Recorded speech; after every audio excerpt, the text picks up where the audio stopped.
Buddy Hustling back at it again with another episode. And here we are spotlighting an R&B pop hip hop artist. Been in business for over 10 years. We have Markner with us. Welcome to the channel. Welcome to the family, Markner. How you doing, bro? Good, bro. What's up, man? Thanks for having me, bro. Appreciate it. Now I know you're a busy artist, so I want to thank you for your time and stopping by.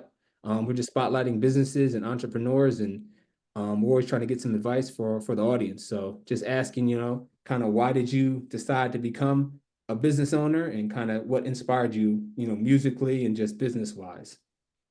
So to start, music, I'd say like music has always been something that's been part of me, especially growing up around spiritual activities. My parents, music was always playing. My earliest memories, it always involved music. So once I got the opportunity to actually, pursue a music career, I was like, man, this can really be an opportunity for me. It was only just a pipe dream after that. I had a whole career before that. I did 911 emergency, EMT paramedic for a number of years, and then I got into the music.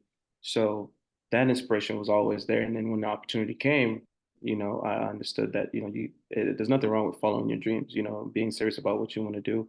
And so that's kind of the segue that brought me into that business. And the business part, actually owning my own business, came from being under my record label, because I'm under a record label. It's an independent record label, G Class TV, and just seeing through, working hand in hand with my CEO, Justin Ball. He's someone who created the label from the ground up. I watched him in real time build something that was just an entertainment agency to a full blown record label. And so that pushed me to kind of build my own brand, have something that I can, call mine and build. So that was a big inspiration to me to really be like, okay, let me build something around not only my music, but something that I actually believe in, that I can brand myself and show to people.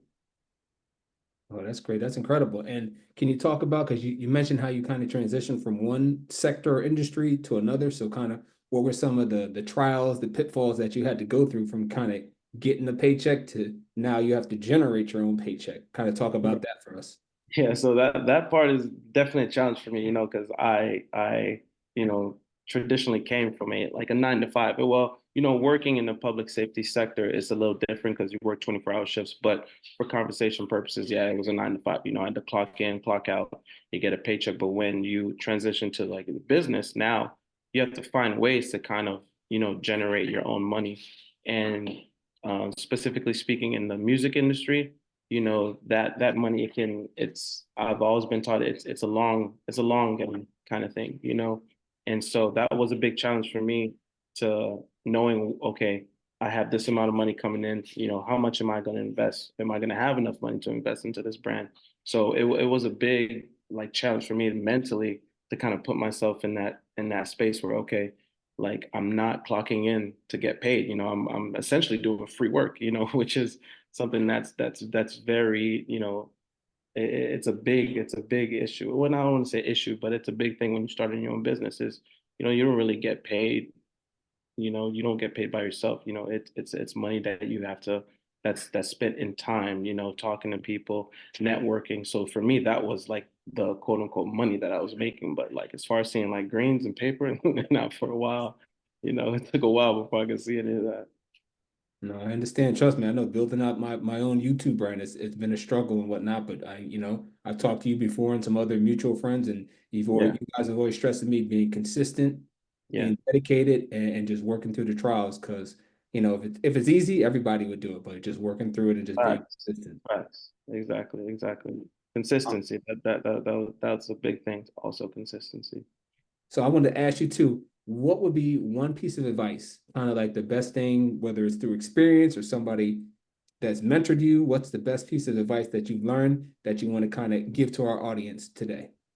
I would say personally, the biggest thing for me that's helped me is just understanding that, no one is coming to save you when it's your time, when you want to do your own business, do your own thing. It's all on you.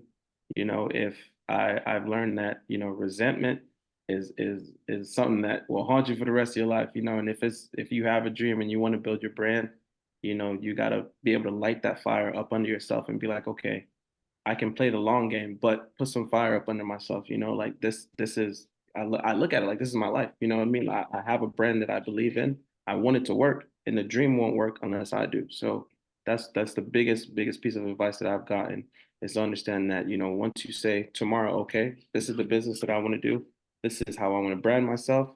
Every day that's one new thing that I didn't do for my business that I did, instead of like, okay, next year I'll start, or next month, or 2025 is a new me, like we still got 2 months before 2025. If you start now, you've compounded 2 months into your brand that you could have done instead of waiting till 2025. And as what we learn from human nature is that it takes only about 21 days to build a habit. So all these things that I've learned to really kind of push myself and get into that mind frame where I'm gonna build this business, but I have to every day think about, okay, what new thing can I do, and not be shy also. I was someone that was very timid, didn't really talk about my music that much, even tell people I did it, even tell people I did music, and people come up to me and be like, yo, you're shooting yourself in the foot, why don't you tell people that you do music? Why don't you talk about your art, talk about your brand, you know?